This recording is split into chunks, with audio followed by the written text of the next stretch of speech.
4 p.m. on March 3rd. If you'll stand for Pledge of Allegiance, please.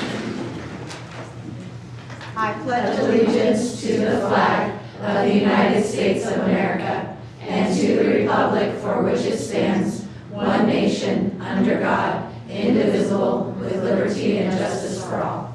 You may be seated. Roll call. Tony Henry. Lori Grant. Susan Collins. We have a quorum. We're here for this special board meeting for the possible action to approve 3-year academic calendars and staff calendar for the 26-27 school year.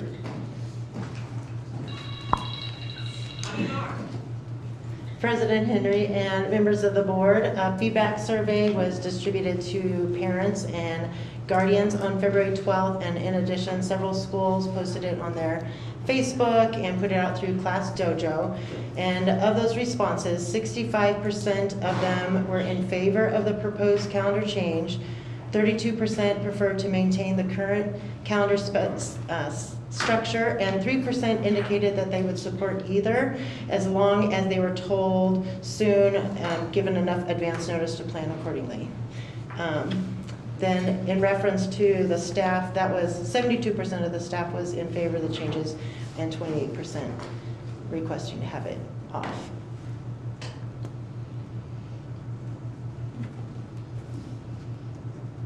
Are there any comments from the board? So I received 3 emails against the change and no emails for the change. And mainly the reasons were noted for, they felt like the 2-week break allowed for a better reset as well as more availability to do off-season travel. They liked the shorter summer because it allowed the kids to be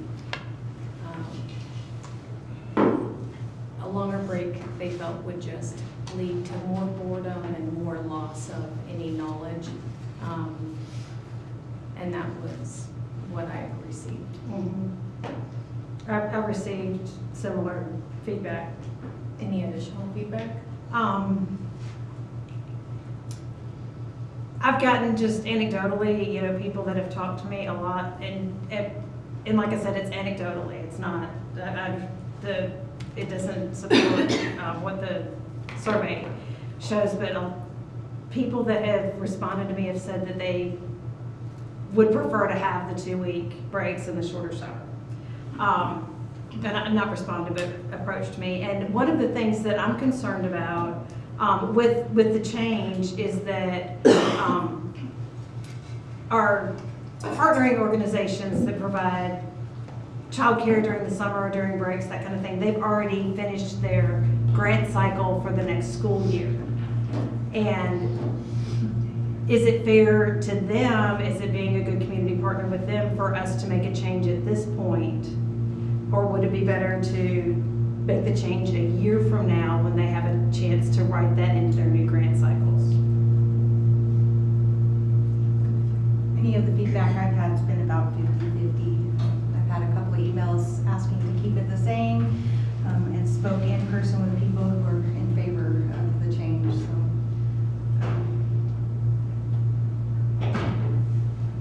I'm fairly neutral.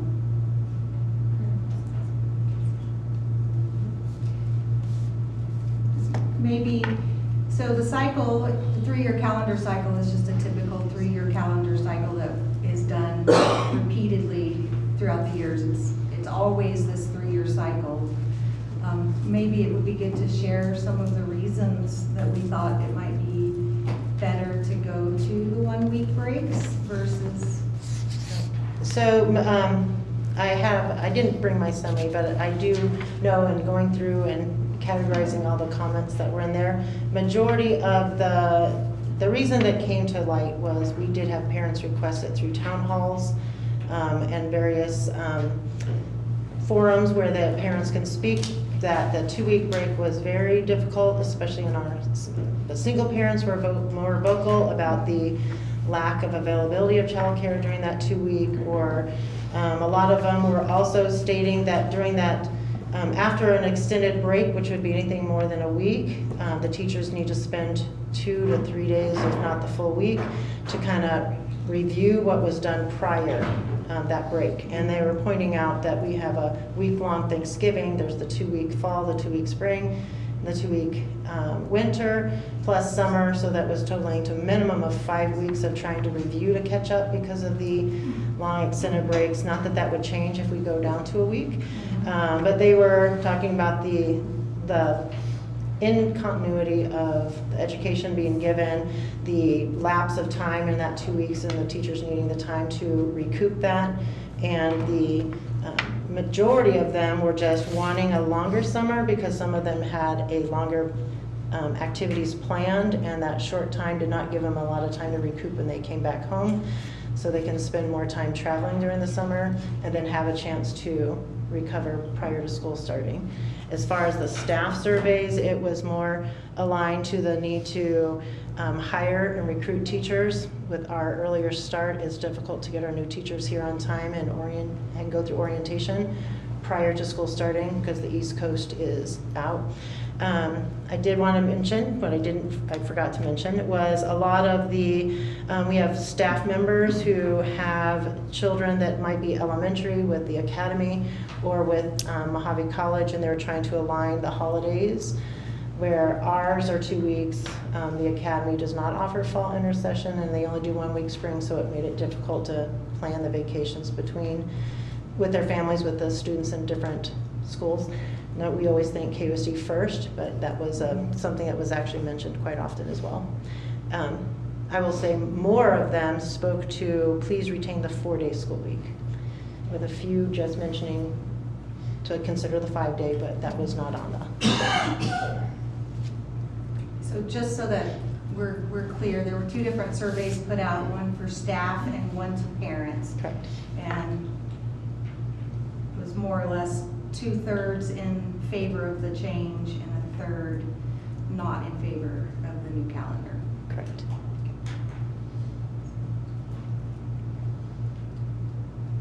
Thinking.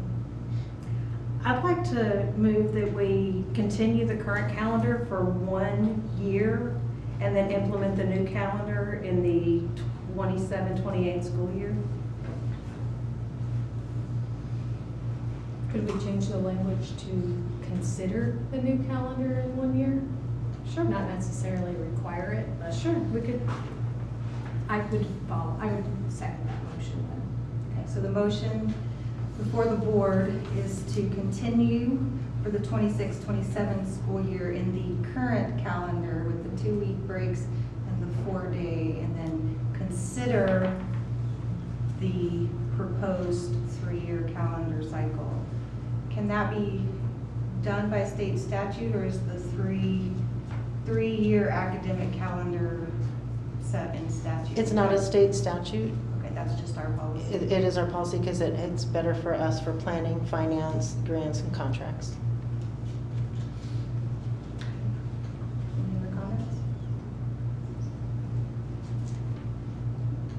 And We have a motion and a second. that will be what will be next if there's no more questions or comments. All in favor? Aye. Opposed? So, but the motion still carries. Okay.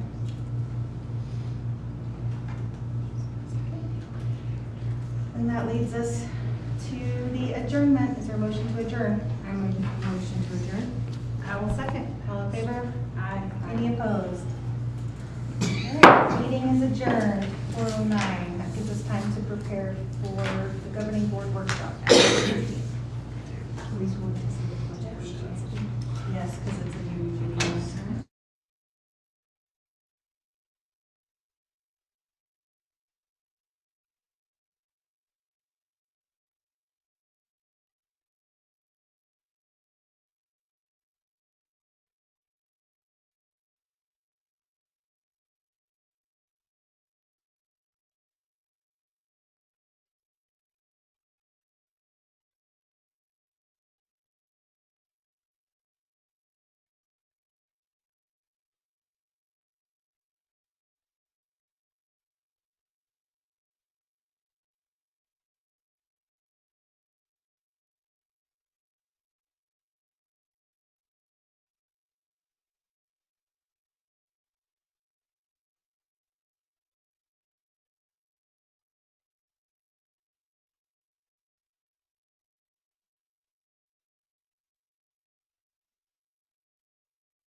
I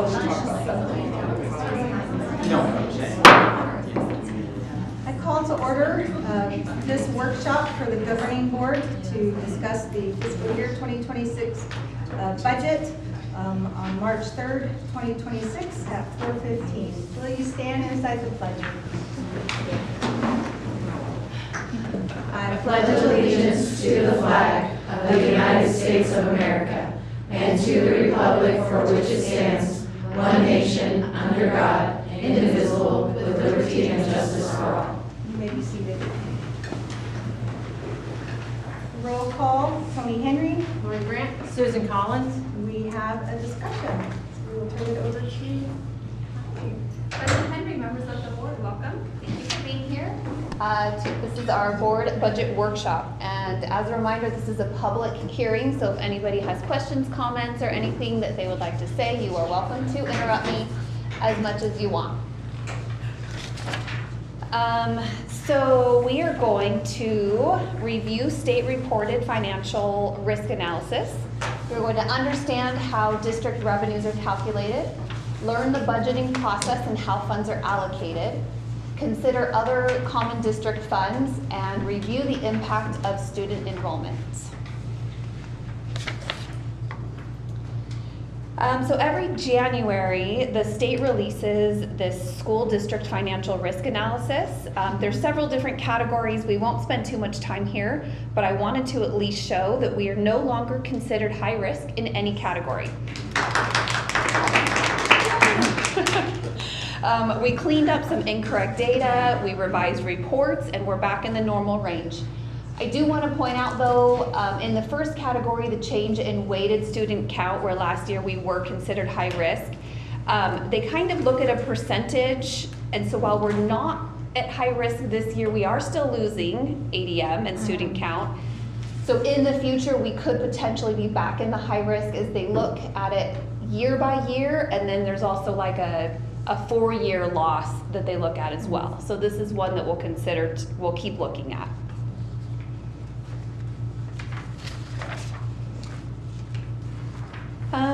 So here we are comparing year-end revenue from FY25 to current or kind of a mid-year for FY26. So while this is not a true comparison, it does show our current trend, our likely trajectory, and it speaks to how we approach budget decisions throughout the year.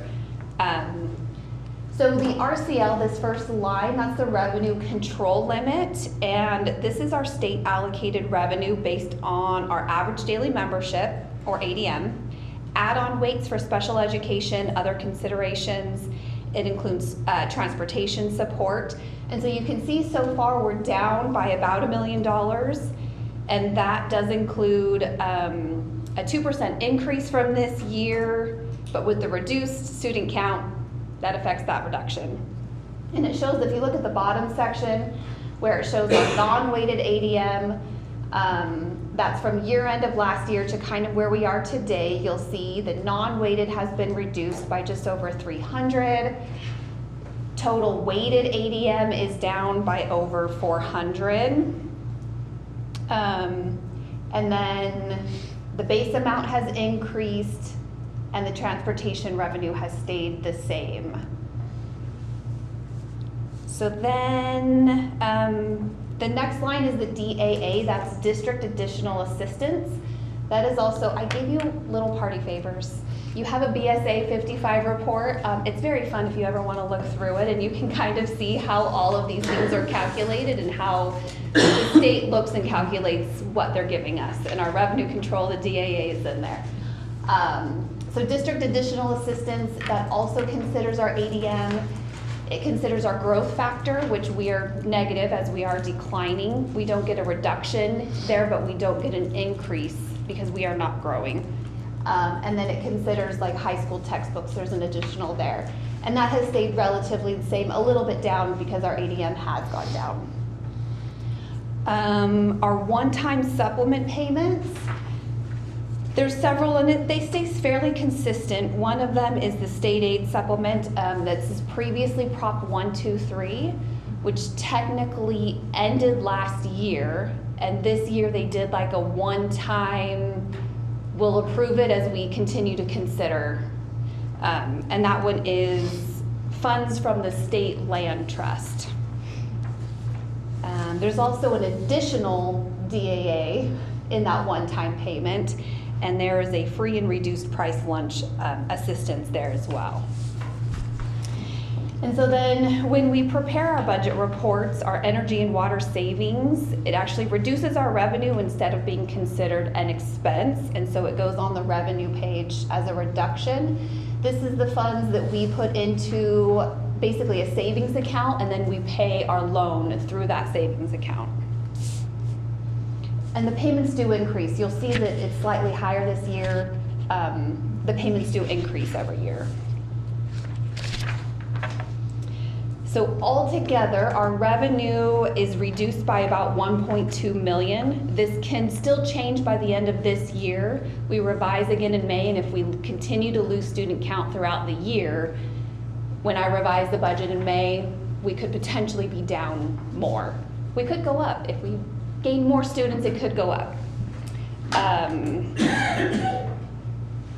And then our carryover, you'll see we do have a decent carryover or reserves, but you'll see it was also reduced from last year, as last year we were deficit spending as we discussed, and so that was taken from our reserves. That's great that we have it though, but really for our spending goal, it's this $57 million, that's our goal, and really the goal should be under that so we can continue to add to our reserves. It really just stabilizes our financial position, it reduces risk, and we have that availability for emergencies. Okay.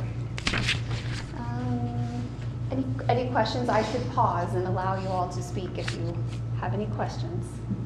On our ADM, Yes. have we recovered any of our online kids who we lost last year that we weren't getting credit for them because we weren't accounting for them? We get them back, yes. We But get how many funds. have we recovered since last year of that funding that we lost? I would have to go back and pull the reports to do a comparison. They do reports monthly to show our ADM, and so that would include any of our online students. Because last year we were behind from the online kids that were part of COLA because they weren't accounting for that. Right, so I would have to pull the reports to look exactly to see how much this is collective, so it's all of our ADM, but I would be able to pull reports to show that.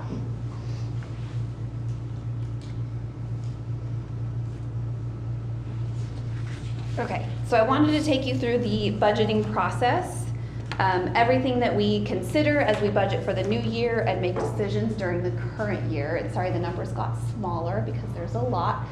The first one is our salaries and benefits.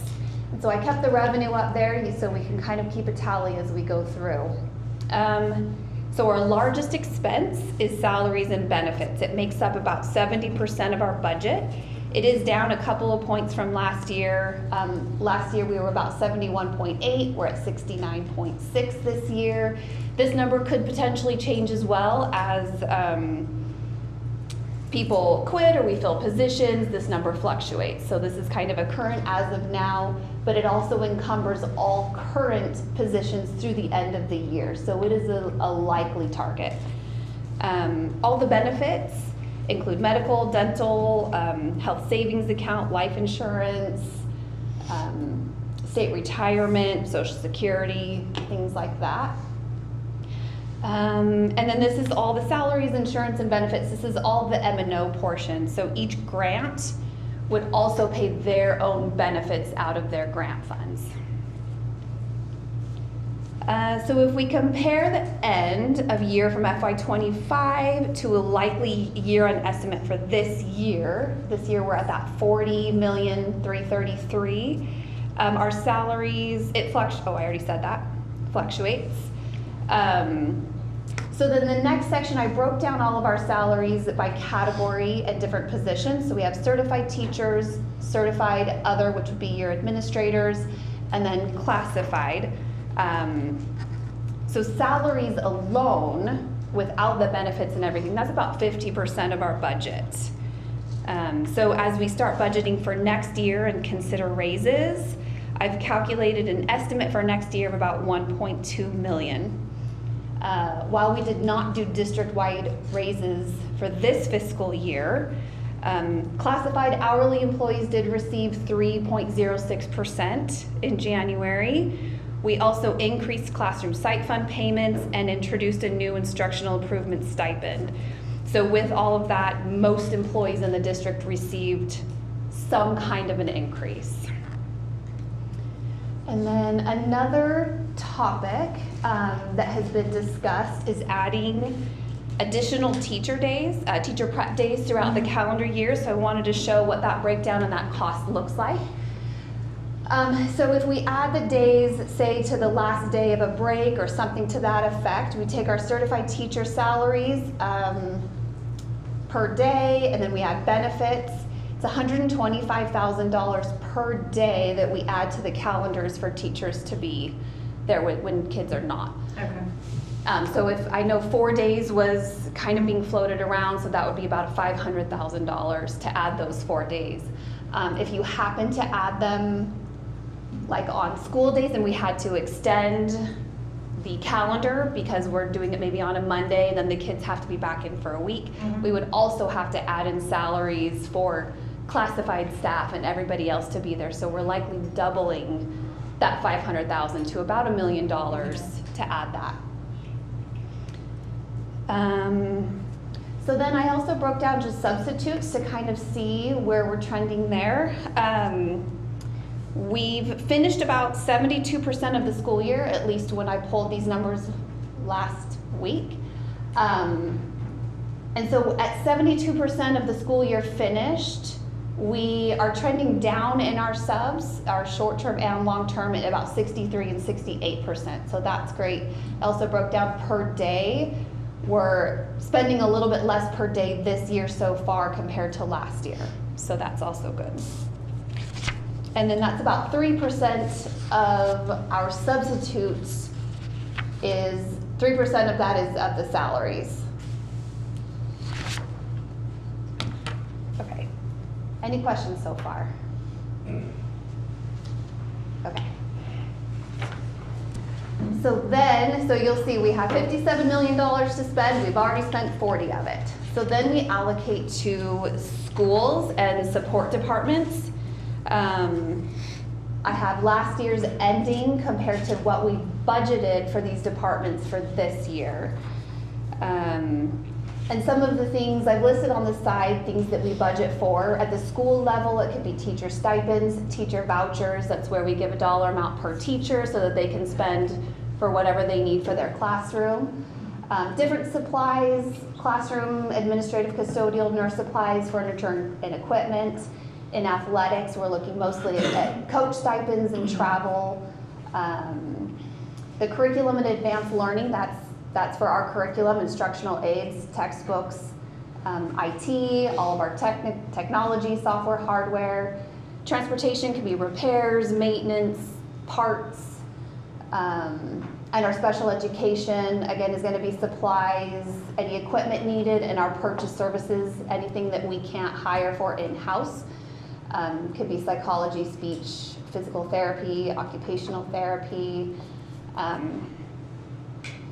And these budgets remain fairly similar year to year. We meet with all of department directors, principals, athletic directors to discuss the next year, see if there's cuts or adjustments that need to be made, any needs that we need to be aware of so we can budget for those. Altogether, schools and support auxiliaries are about 13.5% of the total budget. We are trending a little bit higher this year than last year, so this is going to be a big area of review for us for going into next year. Questions? Comments? Okay. All right. So we had $57 million to spend.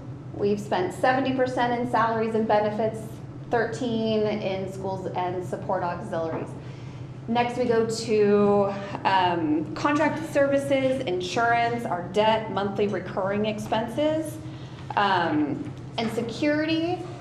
I've kind of separated because this is actually allocated to the schools, to the school level, because they all have different amount of guards, and so we allocate it there. So that number is not included at that bottom $10 million there at the bottom. But I did want to show it as a total whole. Next, we have facilities maintenance and custodial, that's SSC. That's their contracted amount. At the bottom, we also do a lot of additional projects with them, anything that would not be within the scope of the contract. Our insurance, property and liability insurance, it includes auto, cyber, prepaid legal, unemployment, and that's almost $1 million a year. Our white fleet vehicles through Enterprise, we have 33 vehicles. It's a lease purchase, so we do own them at the end of it. Utilities, they're staggering. I have nothing to say about that. It's a lot, and it keeps going up. So you can kind of see we're generally trending a little bit higher in some of these categories than last year, and this is about 19% of our budget. Costs just keep rising everywhere, and so this is another big area for potential cuts for us. So, questions? Our utilities, that continues to go up. Is it because like lights are on every day, all day, or is it just something that, how do They continue to increase rates. I think it was this year that water went up by 26%. Okay, so it's the companies that, okay, thank you. Yes. Okay, so if you are doing the mental math, we're over budget. And this is basically day one. All of the salaries, the schools and support auxiliaries, all of those recurring contracts, those are all POs and salaries that are considered as of day one, July 1st, and which is why we are continuing to look at different ways to cut, different ways to reduce our expenditures. So this is not a total, so this does not include everything that we spend. It's just our big ones, our big things that we know are happening at the beginning of the school year. So anything like consulting services, auditing, pest control, alarm, anything miscellaneous, emergencies, anything else that comes up throughout the year would be added to that deficit, or if we weren't in a deficit, added to our expenditures. So really, I'm kind of, at this point, I'm estimating it's going to be closer to $1.5 million, similar to last year. Any questions? Can I go back to utilities real quick? Sure. When we bought the new air conditioners at the high schools, we went from 10 SEER air conditioners, which means about 80% efficient. We put 14 SEER on the roof, which meant 95% efficient. How are we not recouping our losses for those payments? You're talking about a 15% improvement in our efficiency. Even if the costs are going up, we should be holding the line with the increase in efficiency of our air conditioners. So I don't know, I haven't been here long enough to be able to speak to all of that, but I know not all of the air conditioners were replaced. We still have lots of old ones. On the high schools, they were replaced. Yeah, I don't know about the elementary schools and middle schools. The high schools, they were all replaced. That's why I asked that information, because that's a big efficiency And they change. do track energy savings, and we do have They do. access to dashboards that track the energy savings that come from the energy savings project. And those are some of the funds that Director Jones were mentioning are put into savings to pay the loan. The idea is to save the money to pay the loan. Now, that doesn't answer your specific question on why the costs went up. But those the lights, the water efficiencies, the LEDs, those savings are being tracked in addition to the solar panels. So we could get you a report on that. We'd be happy to share that information. But as far as the utilities their utility bills not reflecting that, the water increase was magnificently high. We'd have to separate electricity, water to look at where the specific increase is, and we'd be happy to do it. But Literally every year there is a rate increase. Has it been 15% overall? I don't know. The 26% water in addition to an energy rate might have landed in the middle at that, and it just sort of negated it instead of it going up. But it's a great question that you're No, asking. that's what I asked. As a homeowner, if I was paying another $10,000 for a high efficiency unit and I wasn't breaking even, I'd be calling the company and telling them, Sure. get out here and find out why Right. I'm not getting what you promised. That's a single unit on a house, and we have thousands of Houses. things. Yeah, yeah, and I know. It does add up, and it's not, we don't love it. That water increase just was very Oh, devastating to A us. lot, yes. And I know we do still have a lot of old units. And so with the old units and the newer ones, we could be negating that as well. There'd be a lot of analysis to go into that to figure it out. I would say, I'm looking for, where are the utilities? Am I not It's seeing? the last one. Oh, One part. there we go. The utilities, what was the difference? 100,000, less than 100,000, 27,000? Yeah, and we're not So- done with this year, so we don't know for sure. Right, so But what are we, 3/4 of the way through? So it'll probably be it'll probably be about, 3. this is an estimate, the 2.5 is an estimated ending based on where we are now. That So is the that's- estimated end. That is the estimated ending, but it's a rounded number, just based on where we are now, based on what we were. To me, Last year. not going up, when rates go up, reflects those energy savings. But we'll get the report, Ron, and analyze it. Okay. And then, just as a reminder, several of the other funds that we utilize, the classroom site fund is used for teachers to increase compensation. The instructional improvement fund is used for also teacher compensation, stipends for TOAs, instructional coaches, dropout prevention, instructional improvement programs. Title grants are to help disadvantaged students. IDEA is for our specialized instruction for people with disabilities. We have the JTED or our CTE that supports career and technical pathways in schools. E-rate for connectivity and Medicaid reimbursements. We have qualifying services throughout the district for kids with special needs, and we are able to submit some of that for reimbursement through Medicaid. Another one is our building renewal grants that help with maintaining our school facilities. In the past few years, total since we've started, we've been reimbursed over $4 million for different projects. So those are some of the projects that we've completed throughout the years. And this current year, we have only one project that we've been able to complete through the building renewal grant. The state has too many projects statewide than they have money for. And so they've really slowed down what they are allowing right now. We have continued to push several projects, a couple at Wallapai, weatherization, the rooftop, and a new rooftop unit. At White Cliffs, the cafeteria rooftop unit. And at Kingman High, just today, the second boiler was accepted, and I believe that is on site and will start to be installed. So that's a really big one as well. So while we continue to submit projects, it's been slow going with the building renewal grants. Like this water leak at Manzanita, we got that one approved. And then a couple of months later, we tried to do the water leak at Kingman High, and they weren't quick enough. We were trying to do it under emergency status, and they wouldn't approve it soon enough, and we had to get school back going. So that was not approved. So we still have pending projects, and we're still working on it, submitting it. So we continued to show the need and not just give up on it. So hopefully the state can continue to allocate funds there. So in summary, total cost of a raise for next year as we're looking at contracts going out,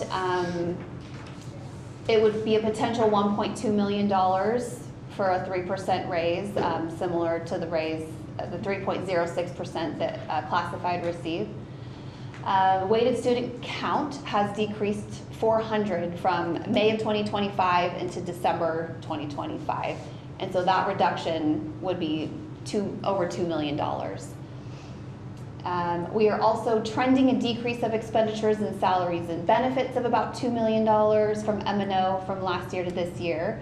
Our expenditures are similar to maybe slightly higher, and that's where we'll continue to look for our cuts. So I'm estimating the end year deficit at about $1.5 million.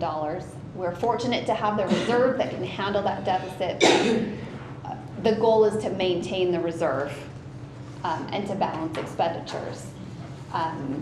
Also, we are going back and revising previous year's budgets that were just not revised in May, not revised correctly.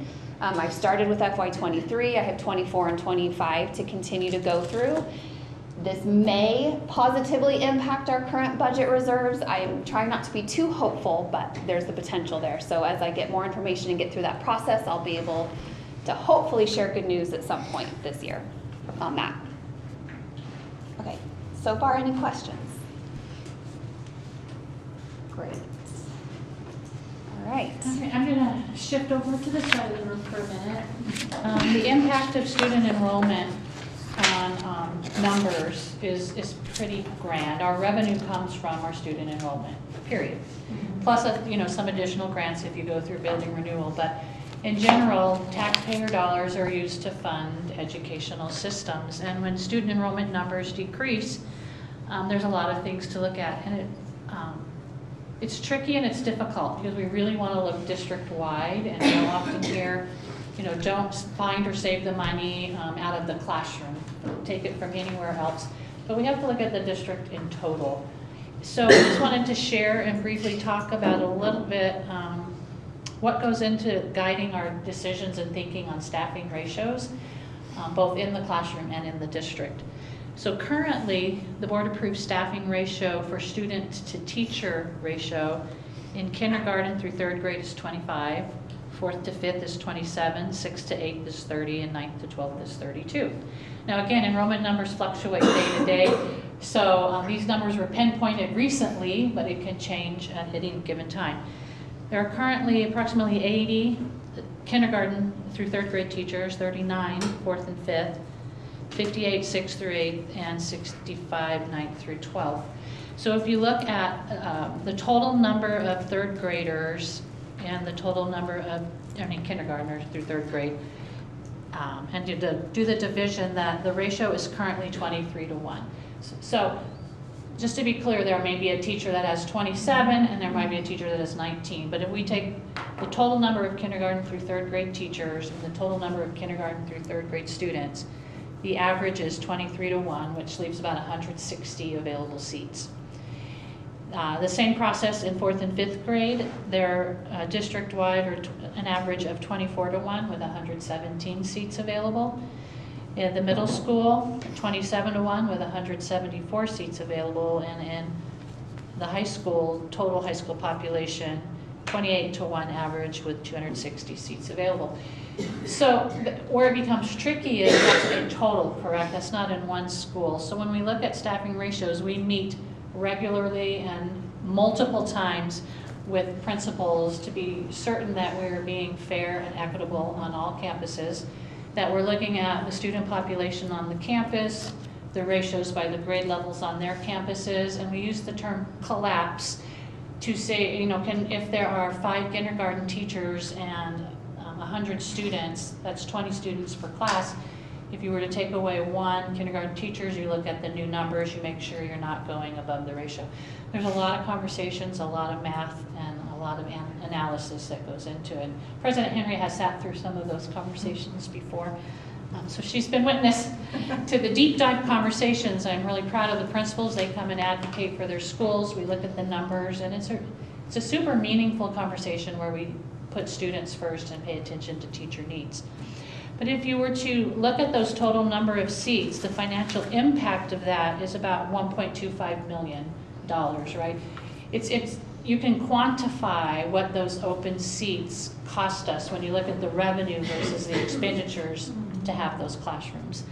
So to be fiscally responsible, we do need to make sure our ratios are in line, and that's where we have conversations.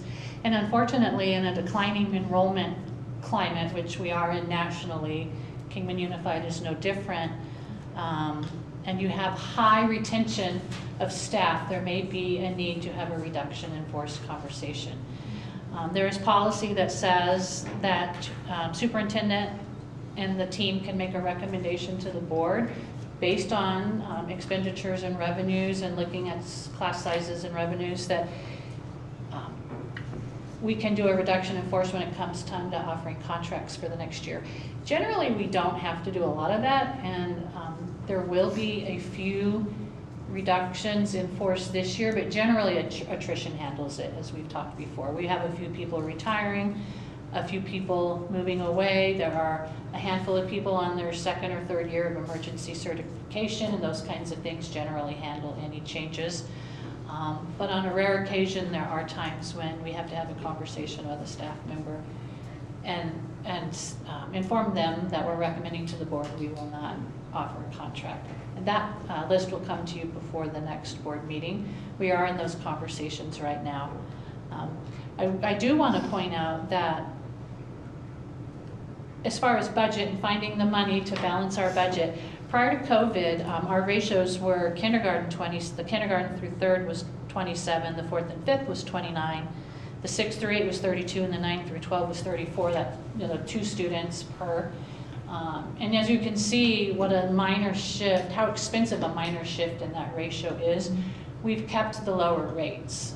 In a dire situation where we didn't have the reserves, and some of us in this room have lived through those years where we had to increase the ratio, that's a very significant savings. That is not our goal this year. Our goal, and we've been working with these amazing group of administrators, teachers, and staff members of the district, is to keep that lower ratio, balance those classes, stay at or below the ratio, but right size and save that money. And so that's what we're doing right now. It's not a fun or comfortable thing to do, but it is a procedure we have to go through. It's also important to point out that policy states it's not seniority driven. That's probably one of the most important questions people have. If the last in should be the first out.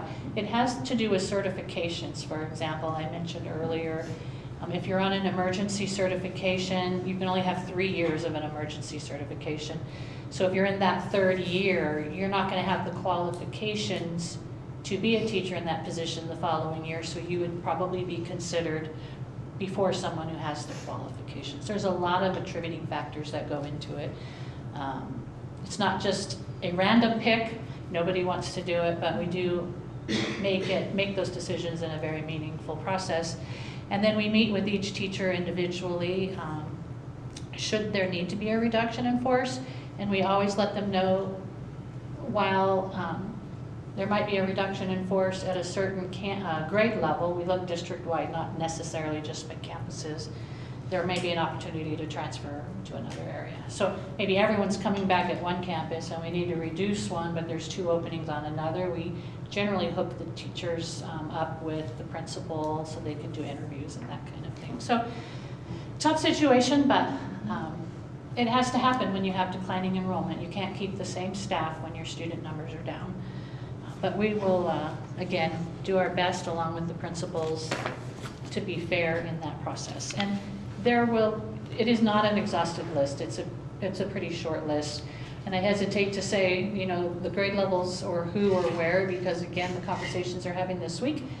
And we know that the minute you say something to one person, the domino of communication hits, and that's not fair to the people that haven't had an opportunity to hear the information. All right, then finally though, let's end on a positive note. I just want to point to the crowd, so you guys cannot look at the screen for a minute. You can look up at the board. I just want to give a shout out to everybody in this room. We have Kathleen Lemon and Ron Baer who are representing teachers, and we have 300 more people that do a great job every day on behalf of students. And we know how hard education is and the work that you're doing. Oh, and Mr. Siefker on this side of the room representing White Cliffs. We really value our teachers, and we know the board also values our teachers and recognizes the hard work that's going on in education today. When we talk about public education and how we're under fire and the choices and all of the things, these people are warriors for kids. And I appreciate those of you who are teachers in here representing all of the teachers in our district.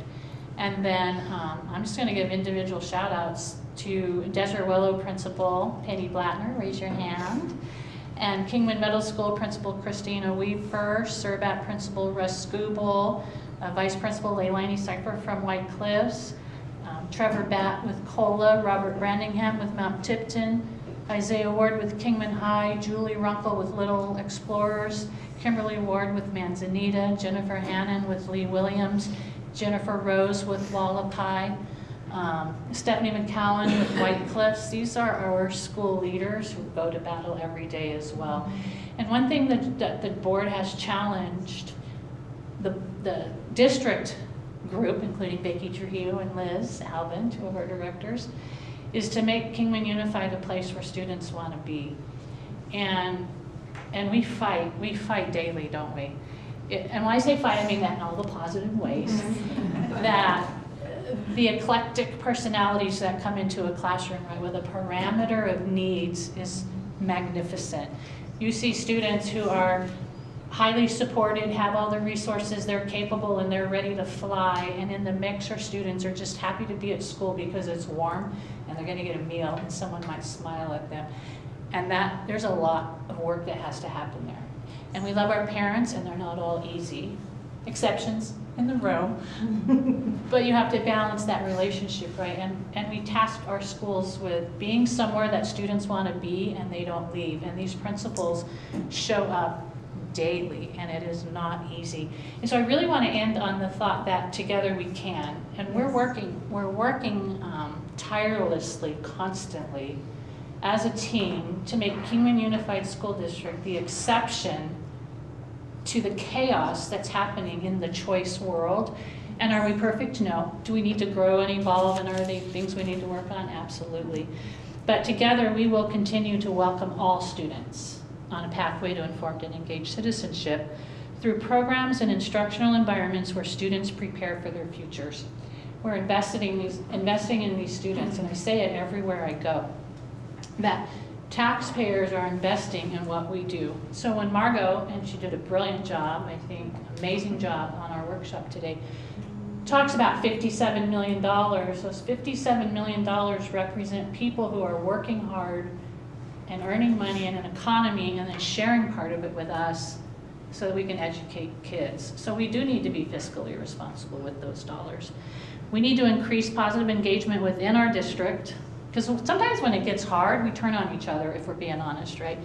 And we need to be careful about that and not do that. We need to be positive in our district and in the community to ensure all stakeholders know that we're responsible and that we're accountable to the expectation of the community, and we are a school district worth investing in. So that's really where my passion is, and I know I'm speaking for every single person out here.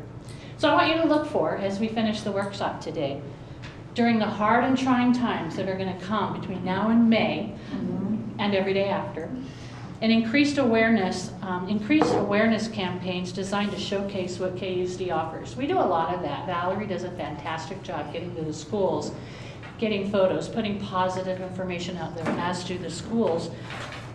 And we do show what we have to offer, but we also want to address incorrect perceptions and assumptions. And I want to go on record, and I'm glad that this is being videoed and someone can read it in the future, that I am personally sick and tired of the negativity towards our school and our district online. We are always coached, don't jump into the fire, and I will continue to preach that. Because the minute we jump online to either try to correct a negative perception or get in the conversation, it'll just exponentially grow.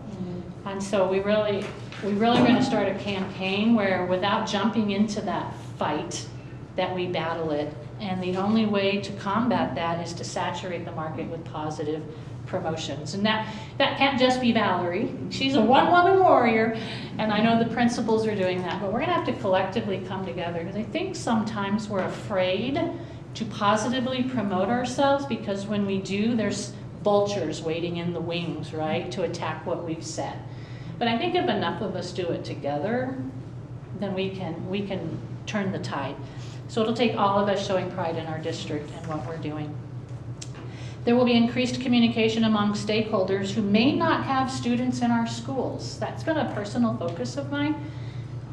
We all know in this room the power of what you're doing. We can give you accolades and we can put social media on all of our pages, but the audience to that is us, right? So we're promoting to our stakeholders, which we should, but we also need to promote to people who are not in this community because they're forming perception based on what they hear, so they probably ought to hear it from us.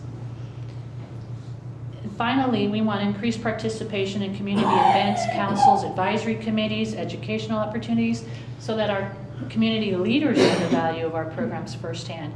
We are an educational army of more than 800. When you look at the paraprofessionals, the certified teachers, the administrators, the district support staff, 800 people, and together we can make a difference. And so I think our vision in trying budget times and budget times when there's money falling out of the skies like ESSER is to stay together, because together we can meet our mission. And so we appreciate the board and we appreciate everybody that is working on the financial. We understand that there will be cuts and it's not always easy, but we appreciate honest comments, honest feedback, collaboration, good old barnyard arguments over some of the financial things. And I just want to empower all of you and ask you to keep doing that. So that is where we're at. Are there any comments or questions from the board? I was just gonna say, Margot, I really appreciate you carrying over the budget every slide and deducting it like in real time. It really made the numbers like viewable and so that everyone hopefully can appreciate where we're at. So thank you. You took a very complicated process and made it friendly for those of us that don't speak that language. It can get very complicated and very detailed, so I was trying to only pick out what was pertinent and.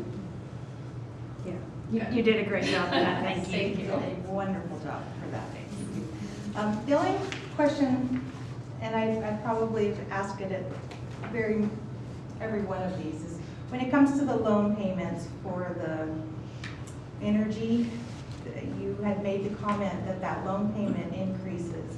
And I've seen that increase, and it almost doubles by the end of it. And while I know that's probably way outside of any of our potentially being on the board at that time, Right. that's just one of the things I think we probably should keep an eye on, and how that savings account is growing, because if we're only putting a little over $1 million in there now and it becomes a $2 million payment, that's gonna eat those reserves just like that. Yes. So, Yeah, it's not a savings account that we've Grown outside of just making the payment transfer. There's a little bit of extra in there, but not enough to compensate for the difference of payments between now and then. There should be about 13 more years on it, I believe. I think year one was my first year and it was a 20-year. I think so. Yeah, so you're right, President Yeah. Henry. Is it negotiable? I don't think so. It's my understanding that the contract is what it is. Our loan is not through the vendor, it's through the bank. And so the vendor has been paid and we are paying the bank. So I don't think that there's any Right. negotiation at this point because we've received the product. Right. yeah. So I inherited it sort of midstream my first year. And they basically Bank of America cut a $20 million check to Verigy to pay for the energy project, and now we're just paying the loan with interest back to Bank of America. And the idea was, it was written that these savings would make the payment. Would it make it for the full 20 years? I wasn't in that conversation, but yeah. Going through all of this, that's the only thing that's the biggest Yeah. concern. just Yes. moving forward looking on that. So, but Ours as well. echo my colleagues that you made it very understandable, and we appreciate that. Good. And I want to say thank you for addressing putting in teacher workdays. I know that's a significant amount of money to put that in there, but I think it's something that we, as a district, need to look at and plan for, because the only contracted workdays we have are at the very beginning of the school year. And we're not ever gonna get away from, we're not ever gonna have enough contracted time that teachers aren't working unpaid hours. But if we can start putting some back into the contract as time goes, I think that would benefit our staff a whole lot. I'd be Absolutely. curious to know if staff for a raise or a contracted day. That's an interesting thing to bring up. Just wonder, because it may end up being like an equivalent cost. I could guess with 30 years of experience in conversations, oftentimes, and I do speak from experience, people will say, I'll take the day, but then when you give the day, they will circle back sometimes and say, and we didn't get a raise. Right. Yeah. Yeah. So both would be the best. Both would be the best. Right. Yes, it would be, and they deserve it. And I know that at one district that I worked for, we had the first day back after winter break was always a contracted teacher work day, not a meeting day, not a PD day, a teacher work day. And it did me a lot of good to be able to sit in my classroom in that environment, get my head back in the game before the kids came in the door the next morning. That was a huge, it was a big benefit to me as a teacher. And yes, my children went to school with me on that work day. my personal children, because that was my childcare. That was me. Absolutely. Are there any other questions or comments? All right, then that's just a motion to adjourn. I will so move to adjourn. Second. All right, all in favor? Aye. Any opposed? Meeting is adjourned. 5:02.